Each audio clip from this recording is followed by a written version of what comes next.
በ2015 ዓመተ ምህረት ነበረ።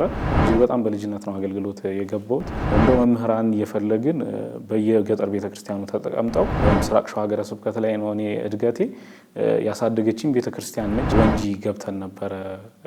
በስኳር ፋብሪካ ትታወቃለች ወንጂ። በኤክስቴንሽን ኢንፎርሜሽን ቴክኖሎጂ ማር ነበር። በዊኬንድ ደግሞ ሲቪል ኢንጂነሪንግ ማር ነበረ።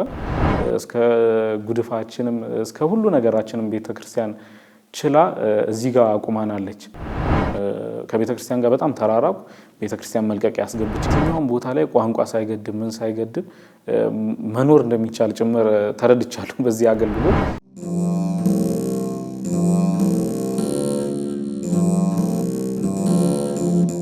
ክቡራን ተመልካቾቻችን እንደምሰነበታችሁ። ሳምንታዊ የሰንበተ ክርስቲያን መርሃ ግብራችን ነው። በዛሬው የሰንበተ ክርስቲያን መርሃ ግብር እንግዳ አድርገን የጋበዝኩት ብዙዎቻችሁ የምታውቁት በተለይ በዲጂታል ፕላትፎርም ወይም ደግሞ በቲክቶክ በርካታ አብያተ ክርስቲያናትን የተዘጉ አብያተ ክርስቲያናትን እያስከፈተ ያለ ወጣት ነው። ከዛም በተጨማሪ ምዕመናንን በማስተባበር በዚህ በቲክቶክ ፕላትፎርም በመጠቀም ወደ 7 አብያተ ክርስቲያናት በማሰራት ላይ የሚገኙ ወጣቶችን ያሉበትን ከነሱ ጋር አብሮ የሚሰራ በተለያየ ቦታ ላይ የምናየው በወላይታ በሰሜንም በደቡብም በርካታ ስራ እየሰራ ያለ ወጣት ነው። ዲያቆን አቤኔዘር ውብሸት ይባላል። ከሱ ጋር ቆይታ አደርጋለሁ። እንድትከታተሉ እንጋብዛለን።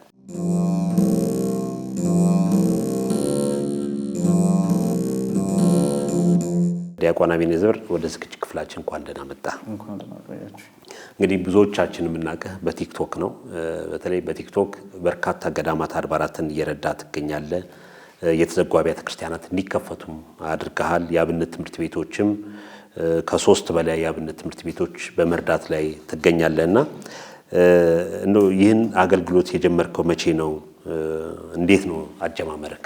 በቅድሚያ እጅግ በጣም ከልብ አመሰግናለሁ። እጅግ በጣም ጥቂቷን አገልግሎታችንን አይታችሁ የቤተ ክርስቲያናችን ትልቁ ድምጽ ወደ ሆነው ወደ ቤተ ክርስቲያናችን ሚዲያ አምጥታችሁ ሐሳቦቻችንን እንደናስተላለፍ ስራ አድርጋችሁ በቅድሚያ እጅግ በጣም ነው ማመሰግነው። ስሜ ዲያቆን አቤኔዘር ውብሸት ይባላል።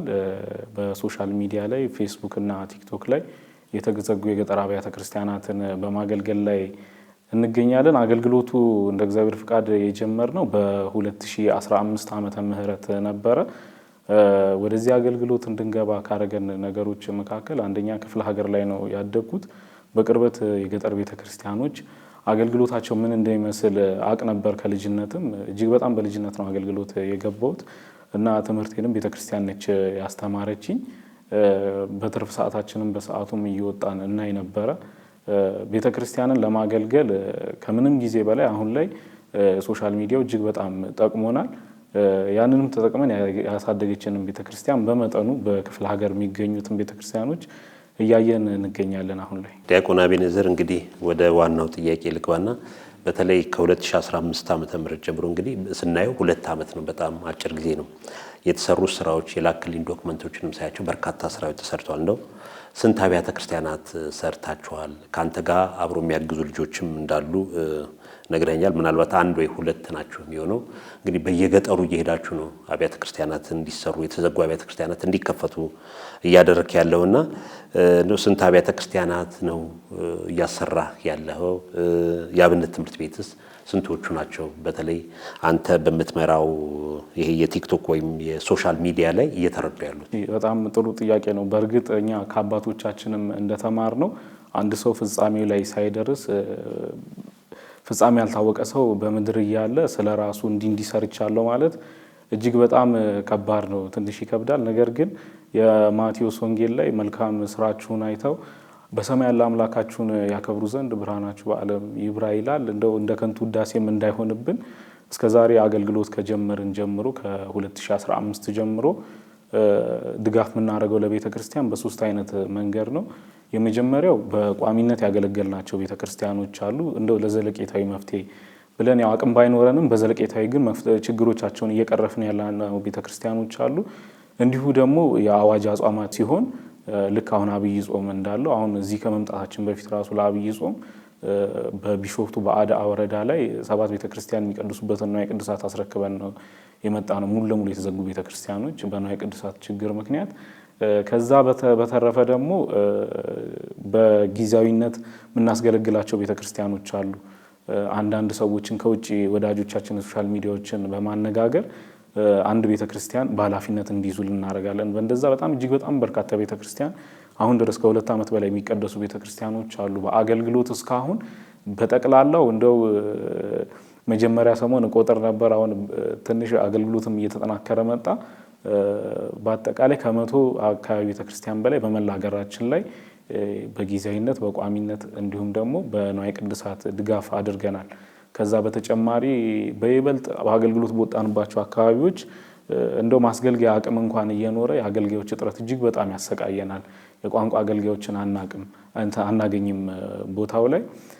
ያ አገልግሎቶች እጅግ በጣም እየከበዱን ሲመጡ እንደው መምህራን እየፈለግን በየገጠር ቤተክርስቲያኑ ተቀምጠው ትምህርት እንዲሰጡ እያደረግን እንገኛለን።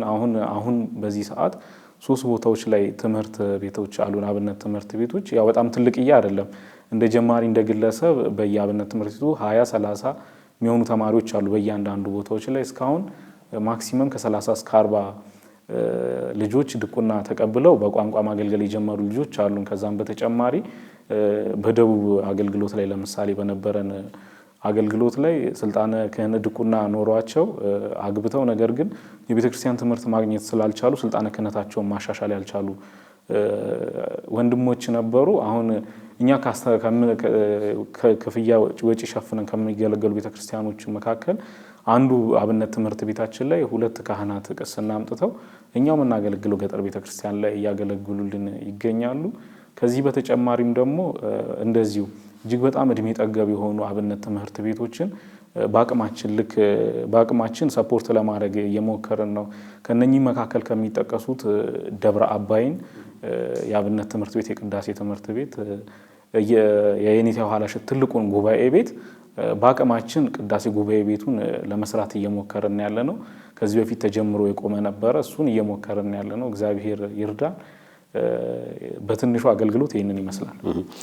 ዲያቆን አቤኔዘር እንግዲህ ሶሻል ሚዲያ ማህበራዊ ሚዲያን ስናይ የሚተላለፉ መልእክቶች ስናይ እንግዲህ በአብዛኛው እንደዚህ እንደናንተ ወይም ደግሞ እናንተ እንደምትሰሩት አብያተ ክርስቲያናት ገዳማት የሚረዱ ጥሩ የሚጠቀሙበት አሉ፣ ፕላትፎርም የሚጠቀሙበት አሉ። በአንጻሩ ደግሞ የምናያቸው ነገሮች አሉ። ከቤተ ክርስቲያንም እንደገና ትውልድ ማያነጽ የሚለቀቁ ነገሮችም እንመለከታለንና ወደዚህ ነገር ቅድም ጠቆም አድርገኝ ነበር።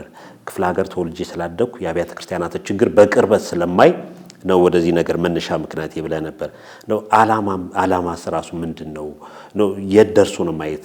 ምናልባት ያኔ የሆነ ነገር ተሰምቶ ጀምርሃዋል እና ዓላማ አለው ግብም አለ ወደፊት ሆኖ ያንተ የምትሰራው ነገር ወደ ማህበርም እንደ ተቋምም አድርጎ ብዙ ስራ የምትመኛቸው ነገሮች ይኖራልና እንደው መነሻ ምክንያት እና ዓላማዬ ይሄንን ማሳካት ነው፣ የቤተ ክርስቲያኒቷን እነዚህን ችግሮች እንዲቀረፍ የበኩሌን የቤተ ክርስቲያን ልጅነቴን አስተዋጽኦ ለማድረግ ነው የምትለው ነገር ካለ እሱን ብታጫውተን። እሺ፣ ያው መጀመሪያ እንዳነሳ ነው ክፍለ ሀገር ላይ ነው ያደኩት። ውልደቴ ክፍለ ሀገር ላይም ባይሆን ወተን የገጠር ቤተክርስቲያን አገልግሎት ምን እንደሚመስል እናይ ነበር። በሰዓቱ ከመቆጨት ውጪ ምንም ላረግ የምችለው ነገር የለም ነበር። ልጅ ነበርኩ፣ ተማሪ ነበርኩ። ቤተክርስቲያን አሐቲ ነች ሲባል ተብለን ተምረን ነው ጸሎተ ሃይማኖት ላይ ያደግነው። ያ አሐቲነት ግን እኛ በምናየው የገጠር ቤተክርስቲያን አገልግሎት ላይ አናየውም ነበረ። አብዛኛው ቦታ ላይ እኛ በነበርንባቸው አካባቢዎች ላይ አንድ ሰው ሞቶ እንኳን ለቀብር ሲሄድ ፍታት ሳይፈታ የሚቀበርበት ሁኔታዎች አሉ። ክርስትና ለመነሳት ቢያንስ በትንሹ 2-3 ዓመት በ40 እና በ80 ቀን የሆነው በጣም ትልቅ ምሳሌ አለው። እነኛ ነገሮች የሉም። እኛ በከተማ ልናገኝ የምንችላቸው መንፈሳዊ አገልግሎቶች እዛ ጋር መገኘት አለባቸው ብዬ አምን ነበር። ከዛም በተጨማሪ ቅድምም ጠቅሼዋለሁ፣ በምስራቅ ሸዋ ሀገረ ስብከት ላይ ነው እኔ እድገቴ። ያሳደገችኝ ቤተክርስቲያን ነች። ቤተክርስቲያን ደሞዝ ቆርጣልኝ ተምሬያለሁ፣ ዲግሪን አስተምራኛለች እና ልክስ የምችለው ወርጄ በማገልገል ብቻ ነው። በእርግጥ እንደው እናት ደክማ መጦር ባለውለታም አያሰኝም ግዴታም ጭምር ነው ብዬ አስባለሁ። ወደፊት በአገልግሎት ደረጃ ምን ላይ ዋናው ዓላማችን የሚሆነው የሀገራችን እጅግ በጣም ሰፊው ክፍል ገጠራማ ነው። ወደ 70% ነው። እዛ ላይ ያለ አገልግሎት ከከተማ ጋር ተመሳሳይ የሆነ አገልግሎት እንዲሆን በእርግጥ አንድ ቤተክርስቲያን ሲመሰረት ያ ቤተክርስቲያን ኃላፊነት እዛ አካባቢ ላይ አጥቢያ ያሉት ምእመናን አስራት አውጥተው ነው ማስተዳደር ግዴታ ያለባቸው። ነገር ግን ያ ደረጃ ላይ ያልደረሱ ሰዎች እጅግ በጣም አሉ። ራሳቸውን ቤተክርስቲያን ማስተዳደር እስከሚችሉ ተረድተው አውቀው ቤተክርስቲያናቸውን ማስተዳደር እስከሚችሉ ሰዓት ድረስ እኛ ያቅማችንን እግዚአብሔር እስከፈቀደልን ሰዓት አገልግሎት ቅብብሎች ነው። እግዚአብሔር እስካለ ሰዓት ድረስ ያቅማችንን እናደርጋለን። በአቅሜ እኔ ወደፊት መመኘው ተቋም መስረት እፈልጋለሁ። እግዚአብሔር ቢረዳን ትልቅ ተቋማትን መስርተን በተለይ በገጠር ያሉ አብያተ ክርስቲያናቶች ሶሻል ሚዲያ ላይ በበርካታ እናያለን። በጣጠሰ ልብስ ሆነው አገልግሎት ቆመባቸው የሚገለገሉ ቤተክርስቲያኖችን የራሳቸው ራስ አገዝ ልማት ኖሯቸው በቋሚነት እንዲገለገሉ ማድረግ የወደፊት ትልቁ ዓላማችን ነው። ጥሩ እንግዲህ ስለ ልጅነት ስላስተዳደግህም አንስተልኝ ነበር። አሁን ምስራቅ ሸዋ ላይ የሚል እስቲ እንደው ስለ ልጅነት ስላስተዳደግ የት ተማርክ? ዲግሪ ማስትሬትም የት ነው የተማርከው? እስቲ የቤተሰቦች ሁኔታስ እንዴት ነው? እሺ ትውልዴ እዚሁ አዲስ አበባ ዘነበወርቅ ነው የተወለድኩት። ነገር ግን እጅግ በጣም በልጅነት ወደ ወንጂ ገብተን ነበረ። በስኳር ፋብሪካ ትታወቃለች ወንጂ እና እዛ እንደሄድን 10 ዓመት አካባቢ ነበረ። ወዲያውኑ ሌላ ቦታዎች እንዳንሄድ ብለው ቤተክርስቲያን እንድንማር አድርጉናል። በዛ ሰዓትም እድሜያችን በጣም ልጅ ነበረ።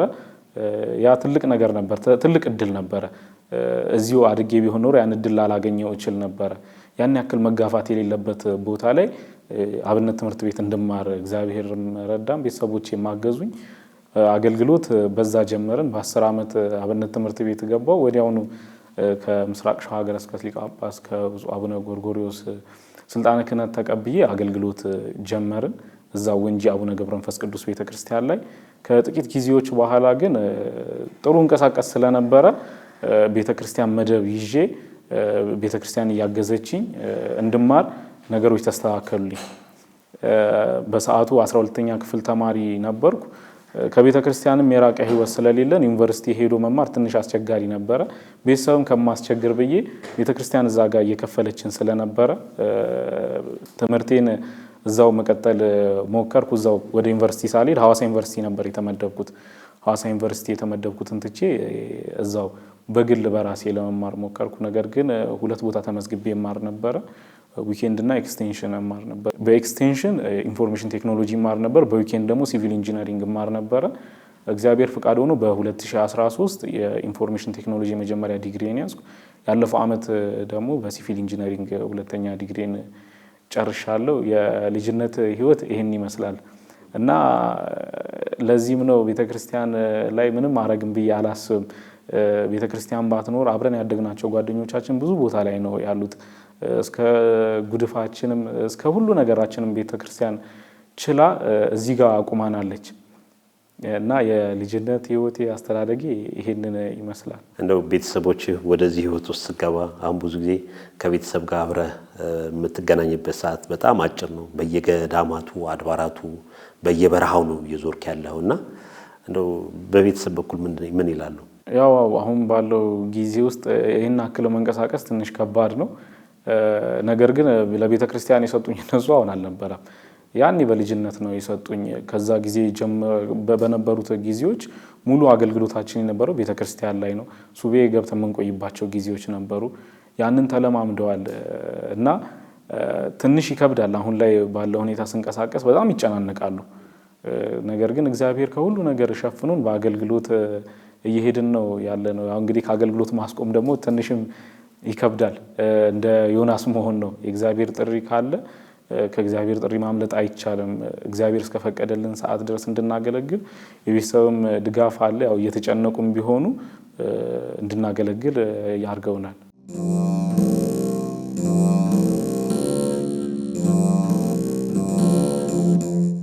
በሶሻል ሚዲያ እንግዲህ ገዳማት አድባራት እንረዳለው እገዛ አድርጉልኝ ስትል እንደጀመርክ አካባቢ አሁን እንኳን በርካታ ሰው ያውቃል። እንደው የነበረው እንደው አመኔታ ምን ይመስል ነበር?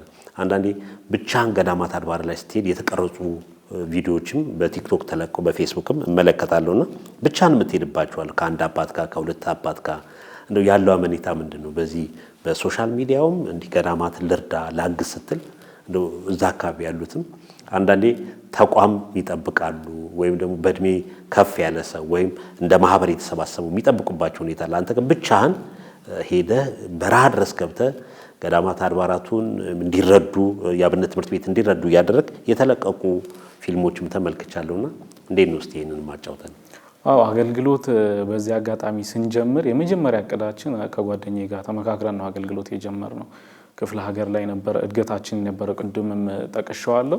እና ልክ እኔ የልጅነት እቅዴ ቤተክርስቲያን አሳድጋኛለች ካሳደገችኝ ቤተክርስቲያን እንደ ሁሉ ጊዜ ከቤተክርስቲያን ፔሮል እየፈረምኩ ደሞዝ መውሰድ እጅግ በጣም ከባድ ነው።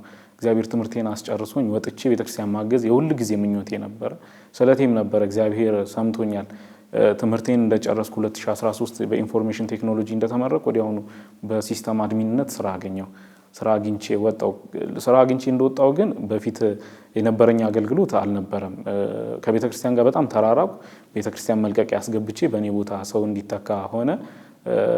ስራ በጣም ቢዚ ማድረግ ጀመር። ከቤተክርስቲያን በጣም መራቅ ጀመርኩ እና የመጀመሪያ መቀደም ስለቴም የነበረው ከቤተክርስቲያን ከፔሮል ከወጣው ቤተክርስቲያን ኖርጄ አገለግላለሁ፣ ያስተማረችኝም ቤተክርስቲያን አገለግላለሁ ብዬ አስብ ነበር። በሰዓቱ ግን የነበረኝ ደግሞ ቤተክርስቲያን አስራት እናወጣለን፣ ነገር ግን አሁን ባለው ደረጃ ለውጥ የሚያመጣ ስራ መስራት የሚችል አልነበረም እና ከጓደኞቻችን ጋር ተነጋግረን ያደግንባቸው ገጠር አብያተ ክርስቲያናቶች ሄደን በሰዓቱ የነበረ ማቴሪያልም እጅግ በጣም ትንሽዬ ነው፣ እንደው ለአገልግሎትም የሚሆን አይደለም፣ ፍቃድ እግዚአብሔር ስለሆነ ነው ብዬ አስባለሁ። በሰዓቱ የሄድንበት ቦታ ላይ ስንሄድ የሚያውቁን ሰዎች ነበሩ። በልጅነት ሄደን ስንቀድስ የነበረበት ቦታ ነበረ። ነግረናቸው ነበረ። በሰዓቱ እውቅናም የለንም፣ ፍቃድም የለንም፣ ምንም የለንም። ቲክቶክ ላይ ግን የተወሰኑ አስተማሪ ቪዲዮዎችን እሰራ ነበረ። ትንሽ ተከታይ ነበረኝ፣ በጣም ትንሽ፣ ከ5000 ከ4000 የማይበልጥ ትንሽ ተከታይ ነበረ እና ትምህርቶችን ከስራ ስመጣ ከንባብም እንዳርቅ ብዬ የተወሰኑ አስተማሪ ቪዲዮዎችን አጋራ ነበረ። በዛ የተወሰነ ትንሽ እየተከታይ ነበረን። ከዛ በኋላ ያቺን ገጠር ቤተክርስቲያን እግዚአብሔር ብሎ ሰው ካገዘን አገዘን፣ ካላገዘን ግን እኛ የመጀመሪያ ደሞዛችንን አውጥተን አንድ ልብሰ ተክህኖ ገዝተን እንሰጣለን ብለን ጀመርን አገልግሎቱን። እግዚአብሔር ይመስገን በሰዓቱ ቀርጸን ለቀቅን። ያው ፊድባኩ ዙሪያችን ከነበሩ ሰዎች እጅግ በጣም ከባድ ነበረ። እንደው አብረንም ስላደግንም ለውጥም የሚመጣ አልመሰላቸውም ነበረ። ሰው ግን ወዲያውኑ የተቀበለን። በሰዓቱ አዱላላ ገብርኤል ይባላል አገልግሎት የጀመርንበት ቦታ። ከአዲስ አበባ አንድ መኪና ሙሉ ንዋየ ቅድሳት ተላከልን በመጀመሪያው ቀን። ያንን ለቤተ ክርስቲያን አስገብተን ተመልሰን ገዝቶ የላከላችሁ ማን ነው? ቴድሮስ ይባላል። በዚህ አጋጣሚ ካየው በጣም አመሰግነው ፈልጋለሁ።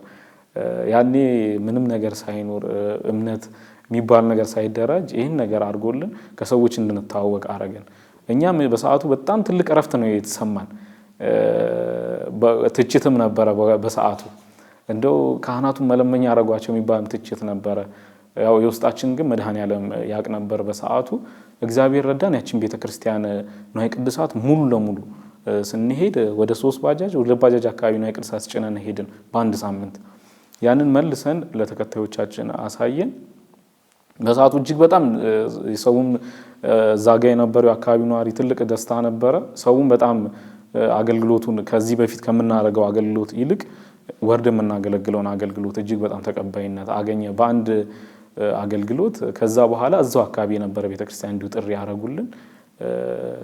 ያንንም ቤተክርስቲያን እግዚአብሔር ረድቶን ወዲያውኑ ተለውጦ ለማሳየት በቃን እና ያን ያክል የእምነት ጉዳይ አላጋጠመንም። ምክንያቱም እያንዳንዱ ነገሮች የሚታዩ ናቸው፣ ቦታዎቹ የሚጠቀሱ ናቸው። ሁሉ ነገር በማስረጃ ዶክመንትድ የሆነ ስለሆነ ይሄ ብቻ አይደለም። ይሄ ብቻ ስለሆነ ሳይሆን እግዚአብሔር ስለፈቀደ ነው ብዬ ነው ማስበው። ፍቃድ እግዚአብሔር ስለሆነ ያን ያክል የእምነት ጉዳይ አላስቸገረንም ነበር ከሰው ዘንድ። ነገር ግን ከቤተ ክርስቲያን ዘንድ ትንሽ ችግሮች ገጥመውኝ ነበረ። አንዳንዴ ልጅነታችንም ያያሉ። ይዘን የምንሄደው አንድ ስልክ ነው ያለን እና ዋየርለስ ማይክ እንኳን የለኝም ነበር በሰዓቱ። እንደው እናንተ ራሳችሁ መታገዝ አለባችሁ እኮ ነው የምንባል የነበረው። እኛን ልታግዙ ቀርቶ እግዚአብሔር የተመሰገነው። ነገር ግን በሂደት እነኛ ነገሮች ሰርተን መለወጥ የምንችል አይነት ደረጃ ላይ ስንደርስ ከቤተ ክርስቲያንም ዘንድ በሄድንባቸው ቦታዎች ተቀባይነት ማግኘት ጀመርን። ሰውም ደግሞ አገልግሎቱን እጅግ በጣም ሰፖርት እያደረገ ከዛም በተረፈ እኛ የጀመርነው አንድ ልብሰ ተክህኖ እንሰጣለን ብለን ነበረ። እግዚአብሔር ፈቅዶ ግን ቤተክርስቲያን ሰርተን ወደ መስጠት ደርሰናል። ቤተክርስቲያን ሰርተን መስጠት ብቻ ሳይሆን ወደ ልመና እንዳይመጡ ሁልጊዜ ሰው አይን እንደማየት እጅግ በጣም ከባድ ነገር የለም። በዚህ አጋጣሚ አንድ ቀንም ሞከርን። አባቶቻችን 5 እና 10 ብር ወጥተው ዞረው ለምነው ነው አሁን ድረስ በየመንገዱ ቤተክርስቲያን ንዋየ ቅድሳቶች በማይመጥን ደረጃ ተቀምጠው ነው ቤተክርስቲያን የሚሰሩት እና የሰው አይን ከባድ ነው። እንደው ያንን ነገር ቻሌንጅ ብናደርግ እንችላለን ብለን ባለፈው ከዚህ በፊት ከሀገረ ስብከት ከሰጠን ፍቃድ ይዘን ወተን እንደው ሰዎችን ማናገር ጀመርን። 5-10 ብር ሰጥተውን ቤተክርስቲያን እንድንሰራ እጅግ በጣም ከባድ ነበረ እና በዚህ አጋጣሚ ሶሻል ሚዲያው በጣም አግዞናል ለማለትም ጭምር ነው። ሶሻል ሚዲያው በጣም ሰፖርት አድርጎናል እና በእምነት ጉዳይ የነበረው ሁኔታ ይሄንን ይመስላል እጅግ በጣም ባጭሩ። እንደው በሶሻል ሚዲያ አሁን አንተ የምትሰራው ምን ያህል ሰው ይከታተላል? አሁን ፌስቡክ አለኝ፣ ቲክቶክ አለኝ። ፌስቡክ ላይ ወደ 22,000 አካባቢ ሜምበር አለ። ቴሌግራም ላይም እንደዚህ ወደ 8,000 ሜምበር አለ። ቲክቶክ ላይ ይመስለኛል ወደ 170-80 አካባቢ ሺህ ተከታይ አለ። እነዚህ በሙሉ ሁልጊዜ አንተ የምትለቃቸውን ይከታተላሉ? በደንብ አሁን የኛ አገልግሎት የሚከታተሉ ሰዎች እጅግ በጣም ደስ የሚለው ከመሰረት ጀምሮ አገልግሎቱን የሚያውቁ ሰዎች ናቸው። የሚያዩ ብቻ ሳይሆን የሚሳተፉ ናቸው። ለዛ ነው አንድ አባት እንትን አሉ፣ ቤተክርስቲያን ተሰርቶ ለምረቃ ተጠሩ። ቤተክርስቲያኑ ከመቼው እንደተሰራ ራሱ ወዲያው ነው ቤተክርስቲያኑ ተሰርቶ ያለቀው። እኔ ሰይጣን ተኝቶ ያሰራችሁት ቤተክርስቲያን መጥቻ አልመርቅም አሉ። ያው እሳቸው ማለት የፈለጉት ቤተክርስቲያን ሲሰራ በጣም ፈተና አለው፣ ያለ ፈተና እንዴት በዚህ ፍጥነት ቤተክርስቲያን ይሰራል ብለው ነው። እና እኛ ጋር አገልግሎት ላይም እንደዚህ ነው። በፍጥነት ቤተክርስቲያን ልንሰራ የምንችለው እንደው ከልብ የሚከታተሉ ኦዲየንሶች ስላሉን ነው። እታች ገጠርም ስንወርድ ደግሞ እንደው እኛ ከፊት ለፊት ስለሆነ እንደው እዚህ ጋር መተንም ለማውራት ቻለን እንጂ እጅግ በጣም ለአገልግሎት ዋጋ የሚከፍሉልን ሰዎች አሉ፣ ከተከታዮቻችንም ጭምር። መቼ ተጀምሮ መቼ እንደሚያልቅ አይታወቅም። ቤተክርስቲያን በፍጥነት ነው እያለቀ ያለው። መሰረተ ልማቶችን ከጀመረን ወዲያው ሰው ሰፖርት ያደርገናል እና በዚህ አጋጣሚም የሶሻል ሚዲያ ቤተሰቦቼን በሙሉ ከልብ ማመሰግን ፈልጋለሁ። በኋላ ያው ለመጨረሻ አካባቢ ለነሱ የምታመሰግንበት እንሰጣለን። ምናልባት ዲያቆን አቤኔዘር እንግዲህ አንተ ስራ የለህም፣ በየገዳማት አድባራቱ ነው የምትዞረው። ከዛ ውጭ ምንም ወይም ተቋም ድርጅት ኖሮህም ገቢም የለህም እና ይሄ የሶሻል ሚዲያውን ተጠቅመህ ነው ገዳማት አድባራት እንዲረዱ የምታደርገው። እንዴት ነው እነሱ ወደ አንተ በር እየላኩ ነው? እንዴት ነው ያለው ግንኙነት? እዛ ቦታ ላይ ተደራሽነቱ እንዴት ነው? በዚህ አጋጣሚ በራሴ የግል ስራዎችን ሞክራለሁ፣ የራሴ የግል ስራ ሰራለሁ። ነገር ግን ያን ያክል ውጤታማ መሆን አልቻልኩም። ይሄ ግልጽ ነው። ምክንያቱም ሰፊ ጊዜያችን እየሰጠን ያለ ነው አገልግሎቱ ላይ ስለሆነ በግል ህይወት ላይ ሰው በሁሉም በኩል ፐርፌክት ሊሆን አይችልም። አንድ አገልጋይ ራሱን ማብቃት አለበት፣ የራሱ ነገር እንዲኖረው የሚለው ነገር በጣም ነው ማምንበት። ቤተክርስቲያን ለማገዝ ይነሳሳል። ሰው ከራሱ የሆነ ነገር ከሌለው ወደ ቤተክርስቲያን እጁን ይሰነዝራል።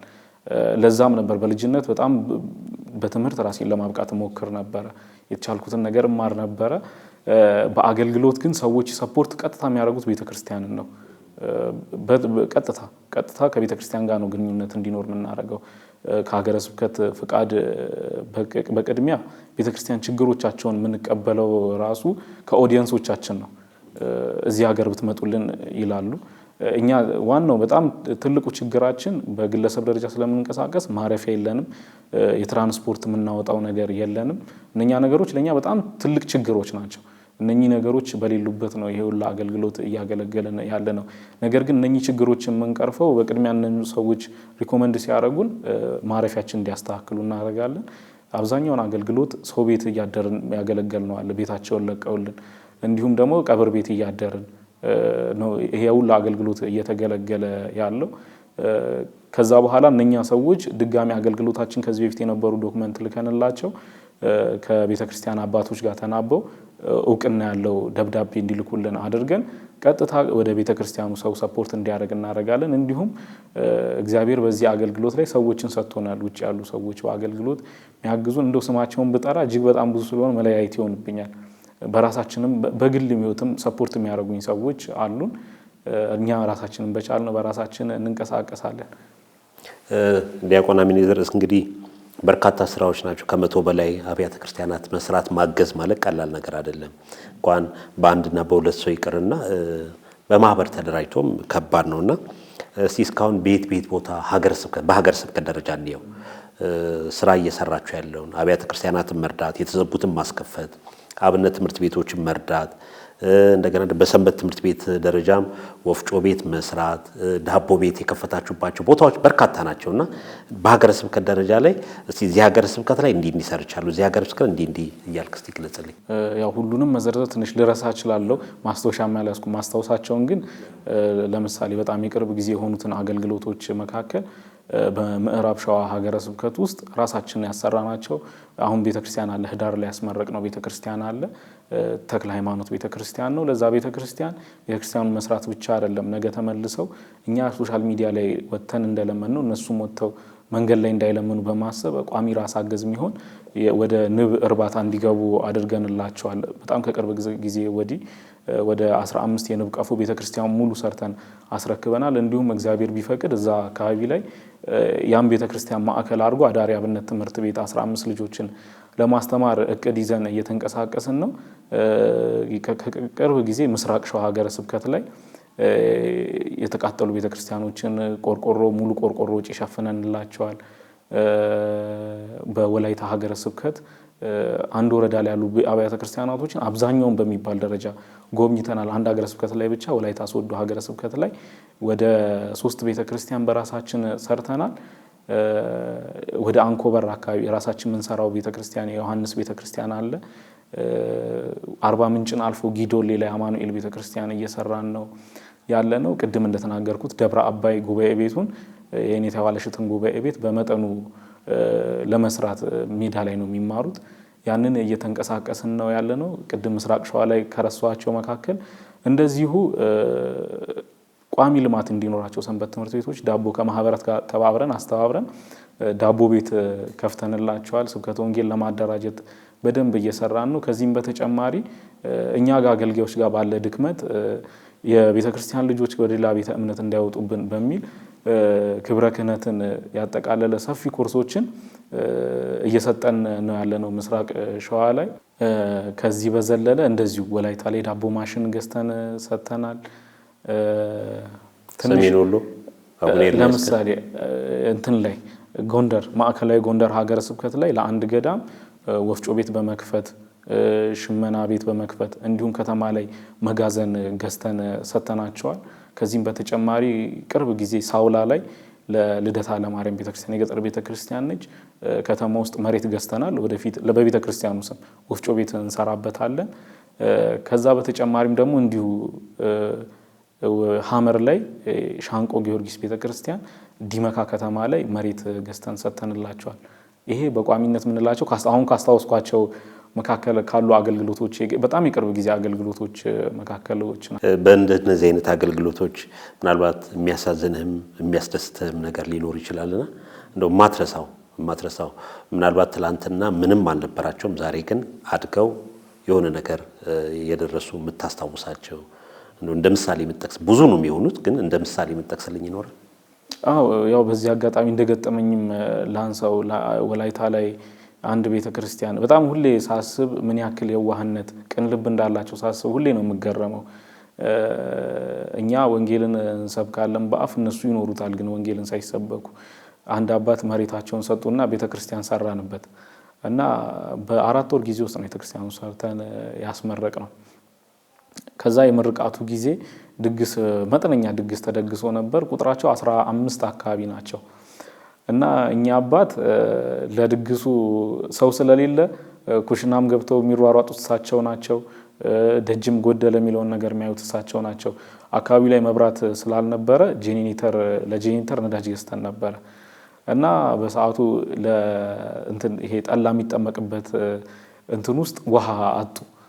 ድፍድፍ ውስጥ ውሃ የለም ብለው ሳያውቁ በጀሪካን የነበረውን ውሃ በርሜል ውስጥ ከተቱትና ለድግስ የነበረውን ጠላ አበላሹት።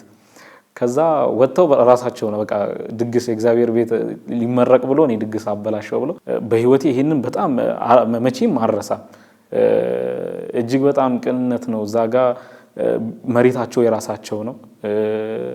በጣም ቁጥራቸው ጥቂት ነው።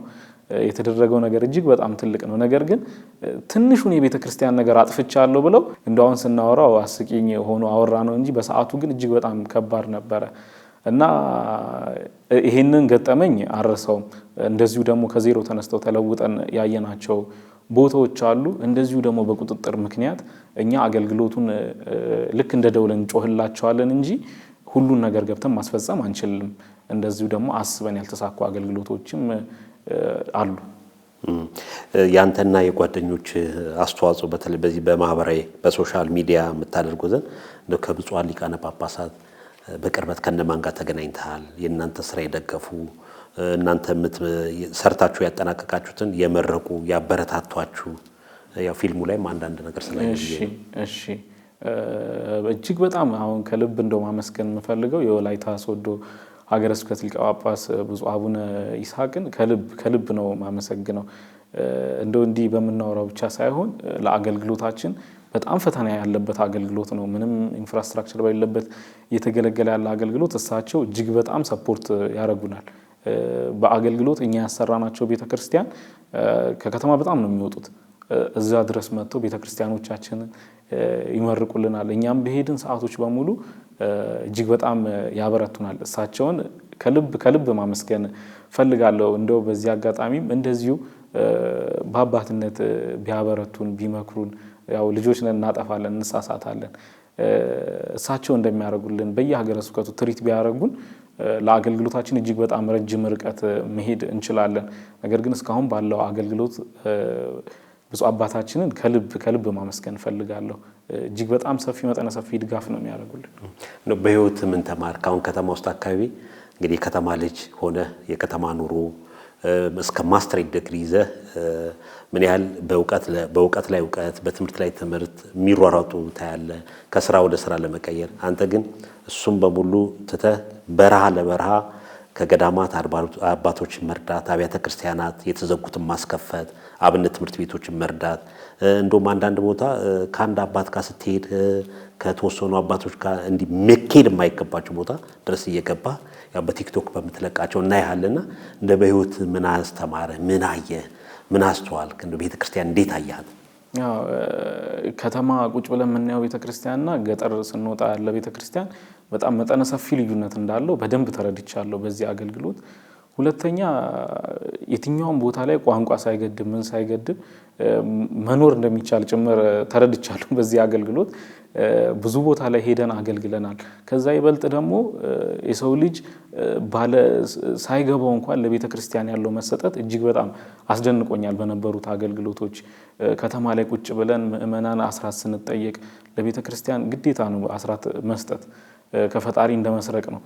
እጃችን ይዘናል አብዛኛው ሰዎች። ነገር ግን ወንጌል ገና ያልተሰበኩ እናትና አባቶች መሬታቸውን ጭምር አርሰው የሚበሉበትን ለልጆች ውርስ የተዘጋጀ መሬት ቤተክርስቲያን ሲሰጡ አይቼ የኛ አገልግሎት እጅግ በጣም ገና እንደሆነ ተረድቻለሁ። እና ለአገልግሎት የተሰጠን ጊዜ ዛሬ ብቻ እንደሆነ ነው፣ ነገ የሚባል ነገር በህይወታችን ውስጥ እንደሌለ በደንብ ተረድቻለሁ። ባለን አገልግሎት የሰው ልጅ ሞትን አዝሎ የሚዞር ፍጥረቶች ነን። የሰው ልጅ እዚህ ምድር ላይ ሊቀረው የሚችለው ነገር ዓላማው ብቻ ነው። ዓላማ ምን እንደሆነ ከገጠር ሰዎች በደንብ ተምሬያለሁ። የሰው ልጅ ለዓላማው ምን ያክል መሄድ እንዳለበት፣ እድሜ እንደማይገድብ ቅድም የጠቀስኳቸው እናትና አባቶች ቤተክርስቲያን ስንሰራ መሬት መስጠት ብቻ አይደለም፣ እንጨታቸውን ሰጥተው በጉልበት እንደ ቀን ሰራተኛ 3-4 ወር ሜዳ ላይ ቁጭ ብለው ነው የሚሰሩት። እነኛ አባቶች ከተማ ላይ ቢሆን ተከብረው መቁረብ ያለባቸው ሰዎች ነበሩ። ነገር ግን ምድር ላይ ቁጭ ብለው የሰማይ ቤታቸውን እያዘጋጁ ያሉ አባቶች ናቸው። በአፍ ከሚነገር ወንጌል በላይ እኔ ከነሱ ህይወት ለራሴ ለወደፊት ለሚጠቅመኝ ለምኖርበት ህይወት ትልቅ ትምህርት ወስጃለሁ። ጥንካሬ፣ የዓላማ ጽናትን ከነሱ እጅግ በጣም ተምሬያለሁ።